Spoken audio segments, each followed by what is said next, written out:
আজকে আমি সংক্ষিপ্ত সময়ে যে বিষয়টি নিয়ে আলোচনা করব সেই বিষয়টির নাম হচ্ছে স্বামী স্ত্রীর একে অপরের দায়িত্ব, কর্তব্য এবং তাদের হক, অধিকার। পৃথিবীর বুকে আমরা বসবাস করাকালীন বিভিন্ন জন বিভিন্ন সম্পর্কের সাথে লিপ্ত হয়ে আছে। বিভিন্ন আত্মীয়তার সঙ্গে আমরা জুড়ে আছি। এভাবে বিভিন্ন সম্পর্কে আমরা লিপ্ত হয়ে আছে। কেউ মাতা পিতা হিসেবে, কেউ সন্তান হিসেবে, কেউ আপনার মামা হিসেবে, ভাগ্নি হিসেবে, এভাবে বিভিন্ন সম্পর্কে আমরা লিপ্ত হয়ে আছে। তো পৃথিবীর বুকে যদি বলা হয় সবচাইতে সুন্দর সম্পর্কের নাম হচ্ছে, সবচাইতে সুন্দর সম্পর্কগুলোর মধ্যে একটি হচ্ছে স্বামী স্ত্রীর সম্পর্ক। স্বামী এবং স্ত্রী এরা পৃথিবীর বুকে আল্লাহ তাআলার তরফ থেকে একটা অমূল্য সম্পদ, অমূল্য নিয়ামত। স্বামীর জন্য স্ত্রী অমূল্য সম্পদ, অমূল্য নিয়ামত। স্ত্রীর জন্য স্বামী হচ্ছে অমূল্য সম্পদ, অমূল্য নিয়ামত। এমনকি আল্লাহ তাআলা ঘোষণা করেছেন, রাসূল সাল্লাল্লাহু আলাইহি ওয়াসাল্লাম বলেছেন যে পৃথিবীর বুকে একজন যুবক কিংবা একজন নারী, একজন ছেলে কিংবা একজন মেয়ে বিবাহর পরে তার ঈমানের পরিপূর্ণতা লাভ পায়। তার মানে বিবাহের পূর্বে ওই ছেলেটি বা ওই মেয়েটি তার ঈমান অর্ধেক থাকে। তাহলে বিবাহের গুরুত্ব অনেক রয়েছে। তো পৃথিবীর বুকে একটা ছেলে এবং একটা মেয়ে, অচেনা ছেলে অচেনা মেয়ে, তাদের একটা দৃঢ় সম্পর্ক বজায় হয়, ভালোবাসার বন্ধন তৈরি হয়, ভালোবাসা সৃষ্টি হয়, তার একটা মাধ্যম হচ্ছে বিবাহ। বিবাহের মাধ্যমে বিবাহ মূলত হয় ইজাব এবং কবুলের দ্বারাতে। যদিও আমাদের সমাজে বিবাহ কেন্দ্রিক অনেক ভুল প্রচলিত হয়ে আছে।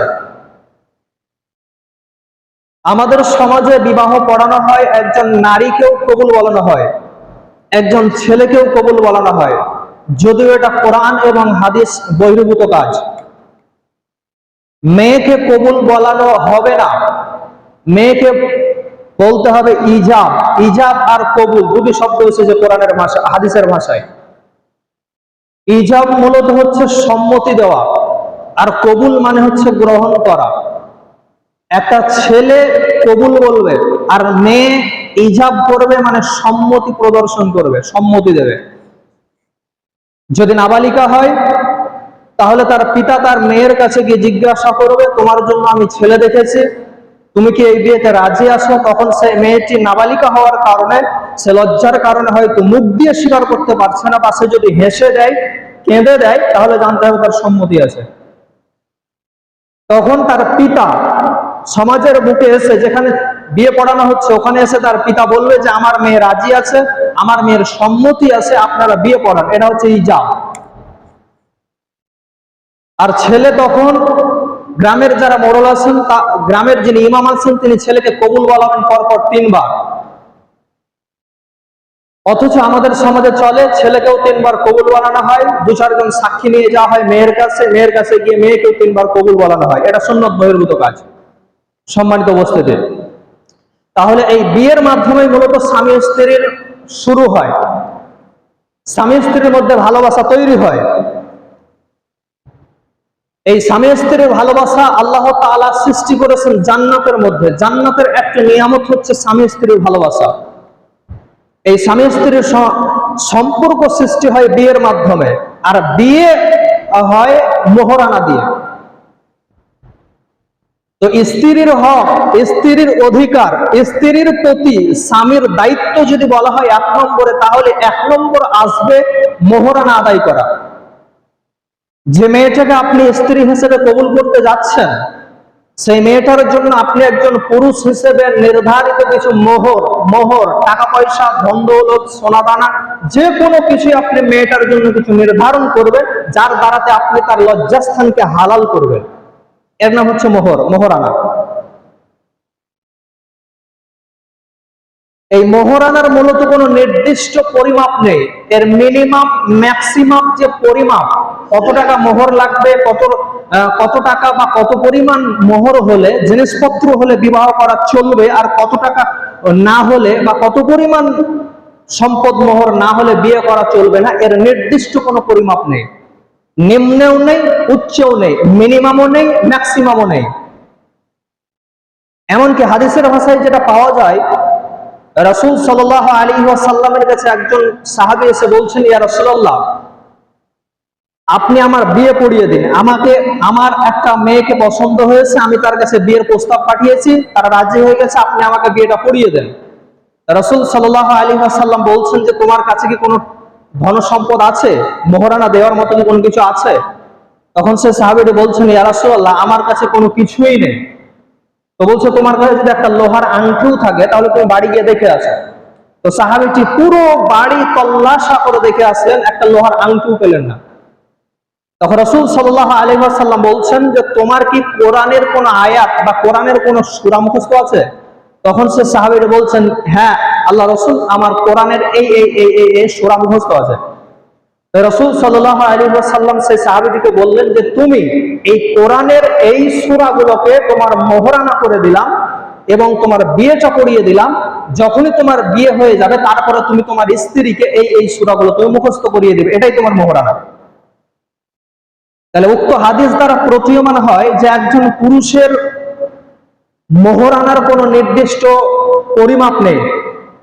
এমনকি লোহার আংটি হলেও সে পুরুষটি বিয়ে করতে পারে লোহার আংটির বিনিময়ে। এমনকি কোরআন শিক্ষা দিয়েও মেয়েটাকে, কোরআন শিক্ষার বিনিময়ে সে মেয়েটাকে বিয়ে করতে পারে। অথচ সমাজের বুকে মোহরানাকে সবচেয়ে কঠিন করা হয়েছে। কাবিলনামাতে মোহরানা লক্ষ লক্ষ টাকা লেখা হয়, ওই মোহরানা পরবর্তী সময়ে মারা গেলেও মোহরানাটা আদায় করা হয় না। অথচ এই মোহরানাটা হচ্ছে ফরজ। পুরুষের জন্য তার স্ত্রীকে মোহরানা দেওয়া হচ্ছে ফরজ, যদি না দেয় তাহলে সে গুনাহগার হবে। এই জন্যই মোহরানার উপরে কোনো জোর জবরদস্তি দেওয়া ঠিক নয়। যতটা ক্ষমতা আছে তার, ততটাই সে মোহরানা দেবে। এমন অনেক মানুষ আছে যারা লক্ষ লক্ষ টাকা মোহরানা কাবিলনামাতে লেখে, কিন্তু দীর্ঘদিন যাবত স্ত্রীর সঙ্গে সহবাস করছে, স্ত্রীর সঙ্গে মেলামেশা করছে, সংসার জীবনে সে সংসার কাটাচ্ছে, অথচ সেই মোহরানার টাকা তার স্ত্রীকে এখন পর্যন্ত দেয়নি। মোহরানার টাকা বাকি রাখা ঠিক নয়। এটা হচ্ছে স্ত্রীর অধিকার, প্রথম অধিকার। আপনি স্ত্রীর সঙ্গে মেলামেশা করবেন, সংসার জীবনে যাবেন, এই হালাল করেছেন স্ত্রীর লজ্জাস্থানকে, তার একটাই মাধ্যম হচ্ছে মোহরানা। এটা আল্লাহ বিধান দিয়েছেন। আর বিশ্বনবী বিদায় হজ্জের সময় বলেছেন, হে পুরুষের দল, তোমরা নারীদের ব্যাপারে আল্লাহকে ভয় করো, নারীদেরকে খবরদার তোমরা কষ্ট দিও না, তাদের প্রতি অত্যাচার করো না, তাদের প্রতি জুলুম করো না। তোমরা তাদের লজ্জাস্থানকে হালাল করেছো মোহরানার বিনিময়ে, অতএব তাদের মোহরানা তোমরা যথাসময় আদায় করো। এটা বিদায় হজ্জে রাসূল সাল্লাল্লাহু আলাইহি ওয়াসাল্লাম ভাষণ দিয়েছেন। সম্মানিত উপস্থিতি, তাহলে স্ত্রীদের প্রথম নম্বর অধিকার বা স্বামীদের দায়িত্ব স্ত্রীর প্রতি এক নম্বর হচ্ছে মোহরানা সঠিক সময় আদায় করা। অনেক টাকা মোহরানা দরকার নেই, যেটা আপনার সামর্থ্য আছে সেই অনুযায়ী আপনি মোহরানা নির্ধারণ করুন এবং যথা সময়ে আপনি স্ত্রী মোহরানা পরিশোধ করুন।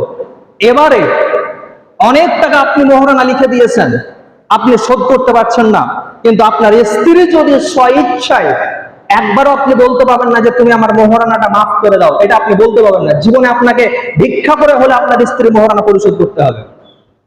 তবে আপনার স্ত্রী যদি স্বইচ্ছায় সজ্ঞানে যদি বলে দেয় যে আমার স্বামী তো খুব কষ্ট করছে, আমার মোহরানা শোধ করতে পারছে না, তো আমি তোমাকে মাফ করে দিলাম, যদি আপনার স্ত্রী সজ্ঞানে স্বইচ্ছায় মাফ করে দেয়, তাহলে আপনি সেই মোহরানা মাফ পেয়ে যাবেন। নচেত আপনি মারা গেলেও মাফ পাবেন না।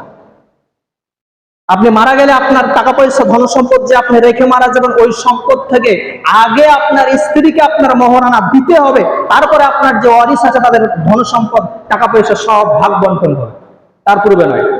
এটা হচ্ছে স্ত্রীদের অধিকার। সম্মানিত উপস্থিতি, তাহলে এক নম্বর, আপনি অচেনা মহিলাকে স্ত্রী হিসেবে কবুল করলেন বিবাহের মাধ্যমে, আর বিবাহটা হলো মোহরানার মাধ্যমে। তো মোহরানা আপনার যথা সময়ে আদায় করতে হবে।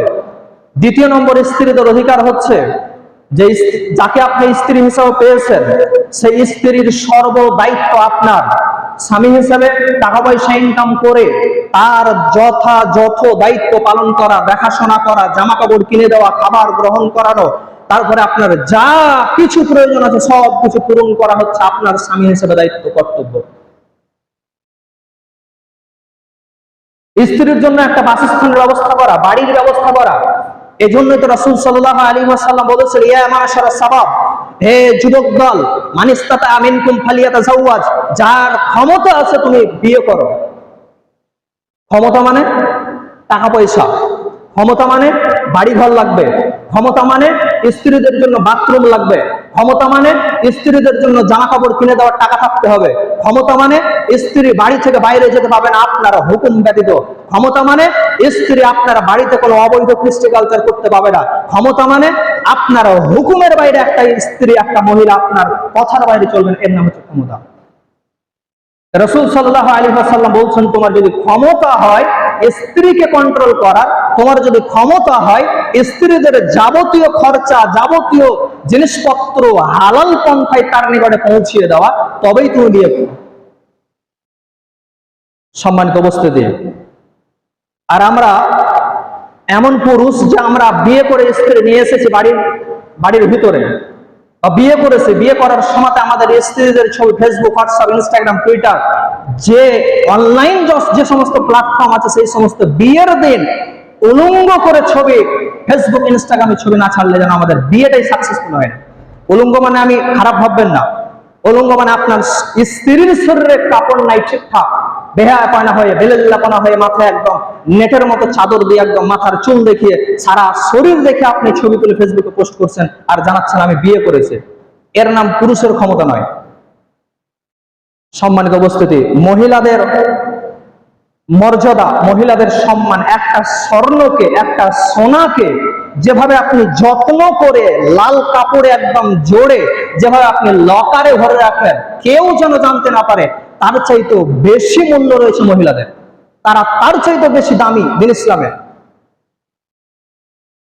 তাহলে স্ত্রীদের দ্বিতীয় নম্বর অধিকার, দ্বিতীয় নম্বর হক হচ্ছে স্বামীদের কাছ থেকে পাওনা হচ্ছে যে স্ত্রীদের যাবতীয় যা কিছু প্রয়োজন আছে, জামা কাপড়ের প্রয়োজন, বাড়ি ঘরের প্রয়োজন, বাথরুমের প্রয়োজন, যা কিছু প্রয়োজন আছে, স্বামীকে সব কিছু প্রয়োজনের ব্যবস্থা করতে হবে, এর নাম হচ্ছে স্বামী। তাহলে দ্বিতীয় নম্বর অধিকার স্ত্রীদের। এখানে একটি গুরুত্বপূর্ণ কথা বলি, ইনকামের পথ আল্লাহ তাআলা পুরুষদেরকে দিয়েছেন। আল্লাহ তাআলা বলছেন, আর রিজালু কাওয়ামুনা আলান নিসা, নারীদের উপরে পুরুষদেরকে আল্লাহ তাআলা প্রাধান্য দিয়েছেন। ইনকামের যত পথ আছে শুধুমাত্র পুরুষদেরকে দেওয়া হয়েছে। আল্লাহ তাআলা পুরুষদেরকে ইনকামের পথ বলে দিয়েছেন। অতএব পুরুষরা বাড়ি থেকে বেরিয়ে গিয়ে যেখানে হালাল রুজি পাওয়া যাবে, যেখানেই হোক, যদি রুজিটা হালাল হয়, 1 টাকা হলেও, 4 আনা হলেও, 8 আনা হলেও, সেই টাকার পিছনে দৌড়াতে হবে। এটা পুরুষের দায়িত্ব, কর্তব্য। একজন নবী, দাউদ নবী আর সুলাইমান নবী পৃথিবীর বুকে সবচাইতে ধনী ব্যক্তি ছিলেন। আল্লাহ তাআলা ধনী করে পাঠিয়েছিলেন পৃথিবীতে নবীদের মধ্যে, এত সম্পত্তি দিয়েছিলেন। সুলাইমান নবী আল্লাহর কাছে দোয়া করেছিলেন, আল্লাহ আমাকে যে তুমি ধন দৌলত এত রাজা বাদশা করেছো, আমাকে এই ধন দৌলত জন্য পৃথিবীর বুকে আর কাউকে দিও না। আল্লাহ তাআলা দোয়া কবুল করেছিলেন। তো সেই দাউদ নবী একদিন গোসল করছেন, অথচ তার অগাধ সম্পত্তি, তিনি রাজা বাদশা। তো গোসল করার সময় আসমান থেকে সোনা বৃষ্টি হচ্ছে, আসমান থেকে যে বৃষ্টি হচ্ছে সেখান দিয়ে সোনা বর্ষণ হচ্ছে। তো দাউদ নবী গোসল করা বাদ দিয়ে সেই সোনা কুড়াতে চলে গেছে, সোনাগুলো কুড়াতে শুরু করেছেন। তো আল্লাহ তাআলা বলছেন, হে নবী, আমি কি তোমাকে অগাধ সম্পদের মালিক করিনি, অগাধ টাকা পয়সা দিইনি? তখন দাউদ নবী বলছেন, হে আল্লাহ, তুমি আমাকে তো অগাধ সম্পদের মালিক করেছো, টাকা পয়সা দিয়েছো, কিন্তু তোমার যে রহমত বর্ষণ হচ্ছে এগুলো তো টাকা পয়সা সোনা নয়, এগুলো হচ্ছে তোমার রহমত, তোমার রুজি বর্ষণ হচ্ছে। আমার সামনে হালাল জিনিস পড়ে আছে আর আমি কুড়াবো না, আমি ইনকাম করবো না? তার মানে উক্ত ঘটনা দ্বারা বোঝা যাচ্ছে একজন মুসলমান যুবক বেকার বসে থাকা হচ্ছে সবচেয়ে বড় গুনাহের কাজ। একজন মুসলমান যুবকের আল্লাহ তাআলা পবিত্র কোরআনে সূরা জুমাতে একটা আয়াতে দুটো হুকুম দিয়েছেন। ইয়া আইয়ুহাল্লাযীনা আমানু ইযা নুদিয়া লিস-সালাতি মিন ইয়াউমিল জুমআহ ফাসাউ ইলা যিকরিল্লাহ ওয়া যারুল বাই' যালিকুম খায়রুল লাকুম। তো আল্লাহ তাআলা বলছেন, হে ঈমানদারগণ, জুমার দিনে যখন তোমাদেরকে মসজিদে রাখা হয়, তোমরা কাজকর্ম ছেড়ে দিয়ে মসজিদে এসো আল্লাহকে সাড়া দেওয়ার জন্য, নামাজ পড়তে এসো। যখনই নামাজ পড়া শেষ হয় জমিনে ছড়িয়ে পড়ো আল্লাহর হালাল রুজি অন্বেষণ করার জন্য। মানে ফরজ নামাজ, 5 ওয়াক্ত নামাজ পড়া যেমন ফরজে আইন, তেমনি হালাল পথে হালাল টাকা পয়সা ইনকাম করা হচ্ছে একজন মুসলমান যুবকের জন্য হচ্ছে ফরজে আইন। নামাজ ছেড়ে দিলে যেমন গুনাহ হবে, বেকার বাড়িতে হালাল টাকা পয়সা ইনকাম না করে বেকার বসে থাকলে অতটাই গুনাহ হবে। সম্মানিত উপস্থিতি, টাকা পয়সা ইনকাম করা ইসলামে অনেক গুরুত্ব দিয়েছে। তাহলে বলছিলাম 2 নম্বর, স্বামীদের দায়িত্ব হচ্ছে যে স্ত্রীদের সবকিছু ভরণ পোষণ ব্যবস্থা করা। এখানে একটা কথা বলে রাখি যে পুরুষরা ইনকাম করে বা করার পরে মহিলারা অনেক টাকা পয়সা ইনকাম করার জন্য বাড়ির বাইরে চলে যায়। এটা হারাম না হালাল ওটা আমি বলছি না, এটা বড় বড় আলেমদেরকে জিজ্ঞেস করবেন যে মহিলাদের চাকরি করা হারাম নাকি, ওটা আমি বলছি না, ওটা বড় বড় আলেমদেরকে জিজ্ঞেস করবেন। আমি যেটা বলতে চাচ্ছি যে সেই মহিলাকে সৃষ্টি করা হয়েছে, আল্লাহ তাআলা সৃষ্টি করেছেন, তার দ্বারাতে যে সন্তান আসবে, পৃথিবীর বুকে যে সন্তান আসবে, সেই সন্তানকে মানুষের মতো মানুষ তৈরি করার জন্য মাকে সৃষ্টি করা হয়েছে। মাকে চাকরি করার জন্য সৃষ্টি করা হয়নি। মাকে বাড়ির বাইরে গিয়ে বেহায়াপনা বেলেল্লাপনা হয়ে ঘুরে বেড়ার জন্য তাকে সৃষ্টি করা হয়নি। মহিলাকে সৃষ্টি করা হয়েছে তার বাচ্চার দেখাশোনা করার জন্য। মায়ের সংস্পর্শে যখন একটা বাচ্চা থাকবে তখন ওই বাচ্চাটা প্রকৃতই মানুষের মতো মানুষ তৈরি হবে।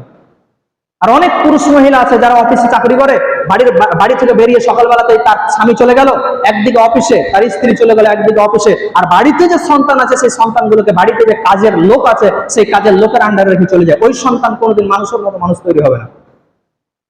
সম্মানিত উপস্থিতি, তাহলে চাকরি বা ব্যবসা বা ইনকাম, টাকা পয়সা হালাল পথে ইনকাম করতে হবে পুরুষদেরকে। এজন্য অনেক মহিলা বাইরে না গেলেও বাড়িতে বসে অনেক কাজ করে। সেই কাজগুলো যদি বৈধ হয় তাহলে মহিলাদের জন্য করা ঠিক আছে। যেমন হাতের কাজ আছে, অনেক হাতের কাজগুলো করা ঠিক আছে, কিন্তু অনেক জিনিস আছে এগুলো হারাম কাজ করে মহিলারা, বাড়িতে বসেও হারাম কাজ করে। যেমন বিড়ি বাঁধা, বিড়ি বাঁধা মহিলারা অনেক বাড়িতে বিড়ি বাঁধে মহিলারা, কিন্তু এই বিড়ি বাঁধা হচ্ছে টোটালি হারাম, সম্পূর্ণরূপে হারাম। এই টাকা পয়সা ইনকাম করে আপনার সংসার চালানো হচ্ছে সম্পূর্ণরূপে হারাম। কারণ বিড়ি কোরআন এবং হাদিস দ্বারাতে যেটা প্রতীয়মান হয় এগুলো পান করাও হারাম, এর সঙ্গে সম্পর্ক রাখাও হারাম। সম্মানিত উপস্থিতি, অতএব এই যেগুলো হারাম জিনিস সেগুলো ইনকাম করাও হারাম, সেগুলোর পিছনে দৌড়াদৌড়ি করাও হারাম। আর যেগুলো হালাল জিনিস, হালাল পথে টাকা পয়সা ইনকাম করা হচ্ছে পুরুষদের দায়িত্ব। পুরুষেরা বাইরে থেকে টাকা পয়সা ইনকাম করে আনবে আর স্ত্রীদের মুখে তুলে দেবে। সম্মানিত উপস্থিতি, 3 নম্বর, স্ত্রীদের অধিকার বা স্ত্রীদের প্রতি স্বামী স্ত্রীর দায়িত্ব হচ্ছে স্ত্রীদের যদি কোনো ভুল হয়ে যায়, তাহলে তারা ভুল সংশোধন করে দেওয়া, তার সাথে উত্তম ব্যবহার করা, তাকে না মারা চলবে না স্ত্রীদেরকে। অনেক কাপুরুষ আছে যারা স্ত্রীদের প্রতি অনেক অত্যাচার করে, অনেক মাতাল আছে যারা বাইরে থেকে মদ পান করে এসে নিজেদের স্ত্রীদের প্রতি অনেক জুলুম অত্যাচার করে। এর নাম পুরুষ নয়, এ হচ্ছে কাপুরুষ। যারা স্ত্রীদের প্রতি অত্যাচার করে এ প্রকৃত পুরুষ হতে পারে না। স্ত্রীদের প্রতি কোনোদিনই অত্যাচার করা চলবে না। আপনি অন্যায় ভাবে দিনের পর দিন আপনার স্ত্রীদেরকে চড় মারছেন। তরকারিতে লবণ বেশি হয়ে গেলে আপনি মারেন, তরকারিতে লবণ কম হয়ে গেলে আপনি মারেন। একদিন আপনি রান্না করে দেখেন রান্না কি ঝামেলা, তারপরে আপনি স্ত্রীদেরকে বলবেন। সম্মানিত উপস্থিতি, অতএব স্ত্রীদেরকে অন্যায়ভাবে মারা চলবে না। আল্লাহ তাআলা বলছেন, হে পুরুষ জাতি তোমরা শুনে রাখো, আর রিজালু কাওয়ামুনা আলান নিসা, নারীদের উপরে পুরুষদেরকে প্রাধান্য দেওয়া হয়েছে। অতএব নারীরা তোমরা পুরুষদের অনুগত্য করে চলবে, এটা আল্লাহ তাআলা নারীদেরকে বলছেন। তারপরে বলছেন যে কোন নারী যদি পুরুষের অবৈধ হয়ে যায় তাহলে নারীদেরকে শাসন করা যায় 4টি উপায়ে। 4টি উপায়ে আপনি নারীদেরকে শাসন করতে পারেন, তার বাইরে নয়। 1 নম্বর, আল্লাহ তাআলা বলছেন নারীরা যদি স্বামীদের কথা না শোনে, অনুগত না হয়, তাহলে তাদেরকে প্রথমত তুমি বোঝানোর মাধ্যমে তাদেরকে কৌশলে বোঝাও, এটা তাদের অধিকার। তাদেরকে আপনি হুট করে পিটতে পারেন না। তারা একটা ভুল করে ফেলেছে, তাদেরকে আপনি বোঝাবেন যে তুমি এটা অন্যায় করছো, এটা আল্লাহ তাআলা করতে বলেননি, এই পাপ থেকে তুমি ফিরে এসো। বোঝাবেন প্রথমত। যদি না বুঝে আপনার স্ত্রী, দ্বিতীয় নম্বর আপনি করবেন, আপনার স্ত্রীর বিছানা আপনার বিছানা আপনি আলাদা করে দেবেন। একসঙ্গে আপনারা ঘুমাবেন না, তাকে আলাদা ঘরে ঘুমাতে দেবেন, আলাদা জায়গায় ঘুমাতে দেবেন, আপনি আলাদা জায়গায় ঘুমাবেন। কয়েকদিন আপনি কন্টিনিউ ভাবে এটা করবেন। তারপরেও যদি আপনার স্ত্রী পরিবর্তন না হয়, 3 নম্বরে আপনি যেটা করবেন সেটা হচ্ছে আপনি হালকা করে মারতে পারেন, হালকা করে, তবে চেহারায় নয়, গলা থেকে এই দিকে আপনি মারতে পারবেন না, এই দিকে নিচে হালকা করে, আস্তে করে, আদরের মার, যাতে করে সে পরিবর্তন হয়ে যায়, ফিরে আসে। এটাতেও যদি পরিবর্তন না হয়, লাস্ট পয়েন্ট, লাস্ট পর্যায়ে, শেষ পর্যায়ে আপনি আপনার স্ত্রীকে তালাক দিয়ে দেবেন। সম্মানিত উপস্থিতি, যদি তালাক না দেন তাহলে ওই স্ত্রী আপনার দিনের পর দিন আপনার সংসারকে নষ্ট করে ফেলবে এবং আপনার সন্তানের জীবনকে নষ্ট করে ফেলবে। এত কিছু করার পরেও যদি আপনার স্ত্রী পরিবর্তন না হয়, তাহলে সম্মানিত উপস্থিতি, তাহলে এগুলো সংক্ষিপ্ত আকারে স্ত্রীদের প্রতি স্বামীদের দায়িত্ব, কর্তব্য। আর এবারে স্বামীদের অধিকার কি স্ত্রীদের কাছ থেকে? অনেক অধিকার আছে, যে স্ত্রীরা স্বামীদের, সকল স্বামীদের অনুগত্য করবে, নিজের নিজের স্বামীদের অনুগত্য করবে। স্ত্রীরা স্বামীর অবাধ্য হবে না, স্বামীর কথা মেনে চলবে, স্বামীকে সবসময় সম্মান করবে। রাসূল সাল্লাল্লাহু আলাইহি ওয়াসাল্লাম বলেছেন হাদিসের মধ্যে যে পৃথিবীর বুকে আল্লাহ তাআলা আল্লাহর পরে যদি কাউকে সিজদা করতে বলতেন, তাহলে স্বামীদেরকে, তার স্ত্রীদেরকে বলতেন, স্ত্রীরা তোমরা তোমার স্বামীদেরকে সিজদা করো। কিন্তু আল্লাহ তাআলা বলেছেন যে আল্লাহকে বাদ দিয়ে কাউকে সিজদা করা যেহেতু শিরক, হারাম, সেহেতু এটা আল্লাহ তাআলা জায়েজ করেননি। তার মানে স্বামীদের মর্যাদা অনেক রয়েছে। সম্মানিত উপস্থিতি, অতএব স্বামী স্ত্রীদের একে অপরের মহব্বত, ভালোবাসা, অধিকারগুলো আমাদের নিজেদের মধ্যে বুঝে নিতে হবে। আর একটা দায়িত্ব, সবচেয়ে গুরুত্বপূর্ণ দায়িত্ব, সেগুলো হচ্ছে আপনার স্ত্রীদের ব্যাপারে স্বামীদের আত্মমর্যাদা থাকা উচিত। আত্মমর্যাদা বিষয়টা খুবই কঠিন বিষয়। পৃথিবীর বুকে আল্লাহ তাআলা 2টি প্রাণী সৃষ্টি করেছেন, দেখবেন। একটা প্রাণীর নাম হচ্ছে শূকর, আর একটি প্রাণীর নাম হচ্ছে উট। তো শূকরের ভিতরে কোনো আত্মমর্যাদা নেই। আত্মমর্যাদা মানে নিজের মর্যাদা, নিজের ইগোতে হাত হওয়া, শূকরের মধ্যে এমন কিছু নেই। শূকর সর্ব অবস্থায় সে নোংরা নোংরা জায়গায় ঘুরে বেড়াতে পছন্দ করে। আর তার মধ্যে এমন একটা খারাপ গুণ আছে, তার স্ত্রী, শূকরের স্ত্রী যদি অন্য কোনো পুরুষে, অন্য কোনো শূকরের সঙ্গে যদি মেলামেশা করে ঘুরে বেড়ায়, তাহলে স্বামী শূকরের কোনো আত্মমর্যাদা আঘাত লাগে না, যা করছে ঘুরে বেড়া, কোনো দুঃখই লাগে না। এই জন্যই তো ইসলামে শূকরের মাংস খাওয়া হারাম ঘোষণা করা হয়েছে। যে মানুষেরা শূকরের মাংস ভক্ষণ করবে, তার ভিতরে কোনো আত্মমর্যাদা থাকবে না তার স্ত্রীদের ব্যাপারে। সেই স্ত্রী বাড়ি থেকে বের হয়ে যার কাছে যে পুরুষের সঙ্গে মেলামেশা করুক, তার কোনো আত্মমর্যাদা লাগবে না, তার কোনো গায়ে লাগবে না, যে তার আমি স্বামী, আমার স্ত্রীকে বাড়ির ভিতরে যত্ন সহকারে রাখতে হবে, সেই হীরামণি মুক্তার চেয়ে দামি, তাকে বাড়ির বাইরে দেওয়া যাবে না। তো এরকম তার কোনো আত্মমর্যাদা থাকবে না যারা শূকরের মাংস ভক্ষণ করে। এই জন্য রাসূল সাল্লাল্লাহু আলাইহি ওয়াসাল্লাম বা দ্বীন ইসলামে শূকরের মাংস খাওয়া হারাম ঘোষণা করা হয়েছে। আর উট তার বিপরীত। উটের মাংসের ভিতরে, উটের ভিতরে এমন আত্মমর্যাদা আছে, যদি উট তার স্ত্রী বা তার পরিবার যদি অন্য কোনো উটের সঙ্গে যদি কোনো শারীরিক সম্পর্কে লিপ্ত হয়, তাহলে উট তাকে গুটিয়ে মেরে ফেলবে। এটা আপনি গবেষণা করে দেখবেন, গুটিয়ে মেরে ফেলে, মানে তার ভিতরে আত্মমর্যাদা আছে। এই জন্যই উটের মাংস বেশি বেশি খাওয়া উচিত। পুরুষের ভিতরে আত্মমর্যাদা বোধ যদি আপনি জাগ্রত করতে চান, তাহলে উটের মাংস বেশি বেশি ভক্ষণ করা উচিত। সম্মানিত উপস্থিতি, তাহলে দ্বীন ইসলামের ভিতরে যত ধরনের সম্পর্ক আছে, সেই সম্পর্কগুলোর প্রকৃত যথাযথভাবে হক আদায় করা আমাদের মানুষ হিসেবে দায়িত্ব এবং কর্তব্য। এর পূর্বে আমরা সন্তানের অধিকার শুনেছি, পিতামাতার অধিকার শুনেছি, আজকে আমরা স্বামী স্ত্রীর অধিকার শুনছি, যে একে অপরের প্রতি কি ভালোবাসা, কি অধিকার, আমাদের দায়িত্ব কর্তব্য রয়েছে, সেগুলো আমাদেরকে যথাযথভাবে পালন করতে হবে। আর এই স্বামী স্ত্রীর সম্পর্ক আল্লাহ তাআলা জান্নাতের ভিতর থেকে তৈরি করেছে। আল্লাহ তাআলা বলছেন, ইয়া আইয়ুহান নাস, হে মানব সম্প্রদায়, ইত্তাকুল্লাহ, তোমরা আল্লাহকে ভয় করো। ইয়া আইয়ুহান নাস ইত্তাকু রাব্বাকুমুল্লাযী খালাকাকুম মিন নাফসিন ওয়াহিদা, তোমাদেরকে এক আত্মা থেকে সৃষ্টি করা হয়েছে, অতএব তোমরা এই বিষয়ে আল্লাহকে ভয় করো।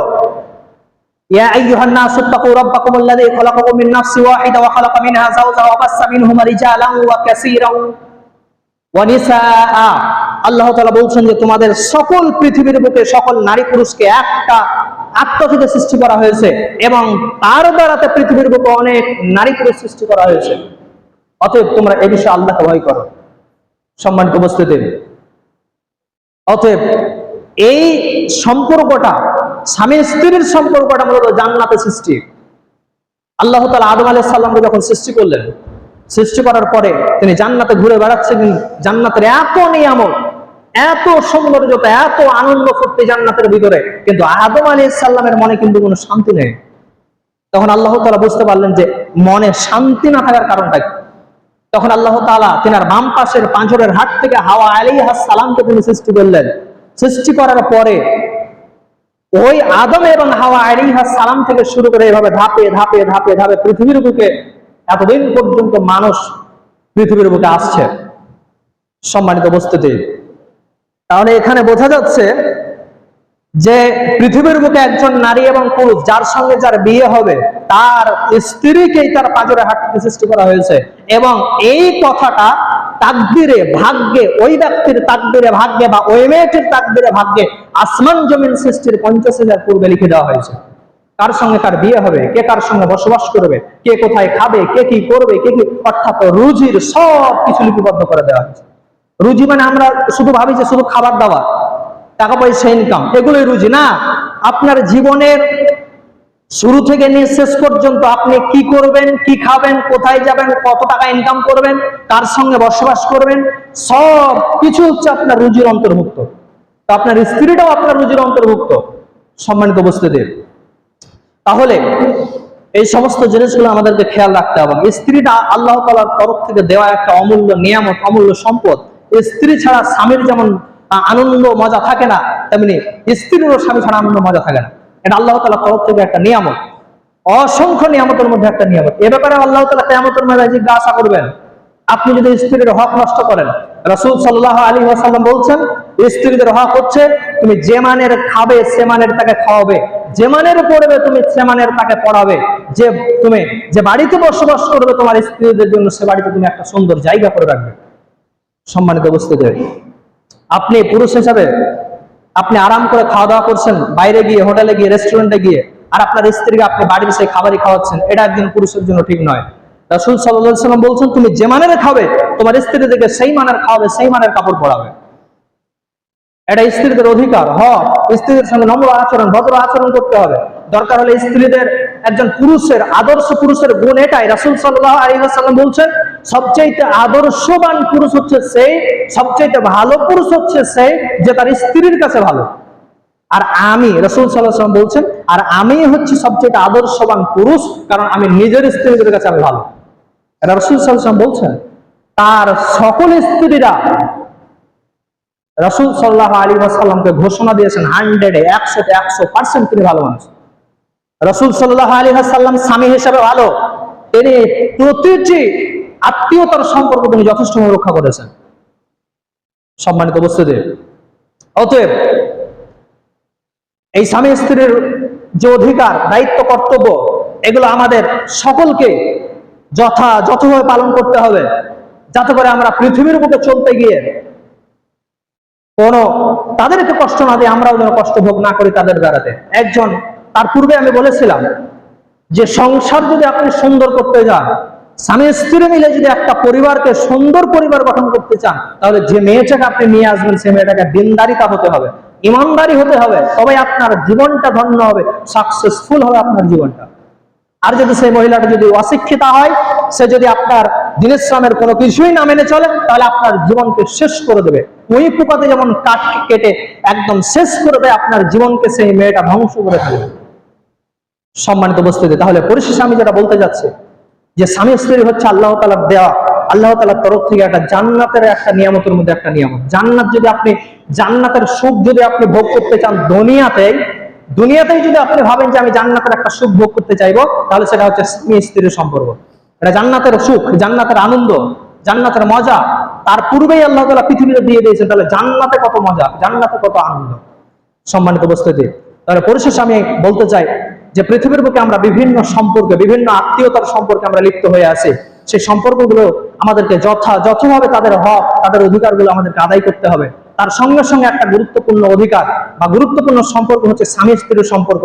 স্বামী হিসেবে স্ত্রীর যথাযথ হক অধিকার আদায় করতে হবে, স্ত্রী হিসেবে যথাযথ হক অধিকার আদায় করতে হবে। তবেই আমরা পৃথিবীর মতো ধন্য হতে পারবো, আখিরাতে আমরা ধন্য হতে পারবো এবং জান্নাতে যেতে পারবো, এবং ওই স্ত্রী এবং স্বামী সকলে আমরা জান্নাতে বসবাস করতে পারবো। আর স্বামী স্ত্রীর মধ্যে যদি মনোমালিন্য হয়, একজন ইমানদার আর একজন ইমানদার নয়, এভাবে আমরা জান্নাতে একসাথে থাকতে পারবো না। আর দুনিয়াতেই যদি আমরা ভালো হয়ে যাই, দুনিয়াতেই যদি আমরা আল্লাহকে মেনে নিয়ে, দ্বীন ইসলামকে মেনে নিয়ে স্বামী এবং স্ত্রী দুজনেই আল্লাহর বিধানকে যথাভাবে মেনে চলতে পারি, দুজনেই মধ্যে যদি ভালো সম্পর্ক থাকে, আল্লাহ এবং তার রাসূল এবং দ্বীন ইসলামকে যথাযথভাবে মাথা নিচু করে মেনে নিয়ে দ্বীন ইসলামে আমরা জীবনযাপন করতে পারি, তাহলে আমরা ইনশাআল্লাহ মরার পরে ধন্য হয়ে একসঙ্গে আমরা জান্নাতে থাকতে পারবো। এই সৌভাগ্য আল্লাহ তাআলা আমাদেরকে লাভ করাবেন। সম্মানিত উপস্থিতি, তাহলে এগুলো আমাদের সকলকেই খেয়াল রাখতে হবে।